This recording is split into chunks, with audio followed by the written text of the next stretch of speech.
నాకు తెలియక అడుగుతాను. ముందుగా మగాడిని సృష్టించి ఆ దేవుడు భూమి మీదకు పంపించి వాడికి నిరంతరం వాడి సేవలో తరించడానికి ఒక ఆడది బానిసగా పడి ఉండడానికి కావాలి అని చెప్పేసేసి తర్వాత ఆడదాన్ని పుట్టించి భూమి మీదకు పంపించాడంటారా? ఏమో నాకు తెలీదు. వీళ్ళు ఎవరికైనా తెలిస్తే చెప్పండి. సరే, వీడికి కింద పైన అని ఆలోచించకుండా అన్ని చాకరీలు చేస్తూ బండ చాకరీ చేస్తూ వెట్టి చాకరీ, బండ చాకరీ కాదు వెట్టి చాకరీ చేస్తూ అన్నీ చేసినా వాడికి తృప్తి ఉండదు. వాడికి ఇంకేదో ఒకటి లోటు వస్తూనే ఉంటుంది, ఏదో ఒకటి వాడికి బాధ కలుగుతూనే ఉంటుంది. పైగా ఎంత చాకరీ చేయించుకుని ఇంకా మొత్తానికి కట్టుబానిసలా పడి ఉన్నా సరే వాళ్ళకి ఆ ఈగో సాటిస్ఫై అవ్వక ఏం చేస్తూ ఉంటారంటే జీవితం మీద కూడా ఆధిపత్యం వహిస్తూ ఉంటారనమాట. ఎలా అంటే ఎక్కడికి వెళ్ళాలి, ఎక్కడికి వెళ్ళకూడదు, ఎక్కడ నవ్వాలి, ఎక్కడ నవ్వకూడదు, ఎక్కడ తల ఎత్తుకోవాలి, ఎక్కడ తల దించుకోవాలి, ఎవరితో మాట్లాడాలి, ఎవరితో మాట్లాడకూడదు, ఏం తినాలి, ఏం తినకూడదు, ఇంకా ప్రతిదీ ఇది అది అని కాదు, మొత్తం ఆమె జీవితం మీద మొత్తం ఆధిపత్యం వహిస్తూ వాడు చెప్పినట్లు పడి ఉండాలి.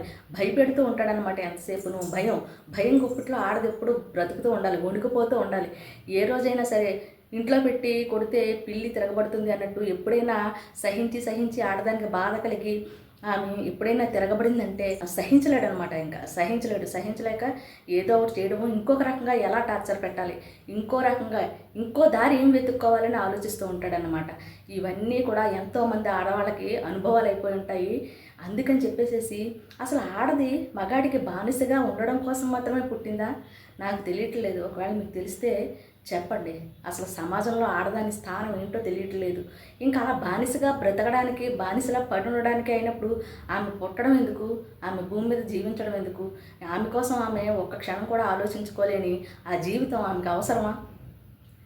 సరే, ఎలాగో ఏడుస్తూ జీవితాన్ని లాగేస్తారు. లాగేసిన తర్వాత చిట్ట చివరికి వెనక్కి తిరిగి చూసుకుంటే ఏమీ ఉండదు. చివరికి ఇన్ని భరించి ఇంత చేసి వాడికి ఊడిగం చేసి వాడి పిల్లలకి ఊడిగం చేసి వాడికి జీవితాన్ని అంకితం చేసేసి చివరికి ఆమెకి ఏదైనా కష్టం వస్తే చెప్పుకోవడానికి ఒక మనిషి మిగలడు. ఆమె చుట్టూ ఎంతమంది ఉన్నా ఆమె ఎప్పుడు ఒంటరిదే. ఆమె ఏంటంటే వెట్టి చాకరీ చేయడానికి పుట్టిన బానిస మాత్రమే ఆడది. నాకు అర్థమైంది అయితే అదే.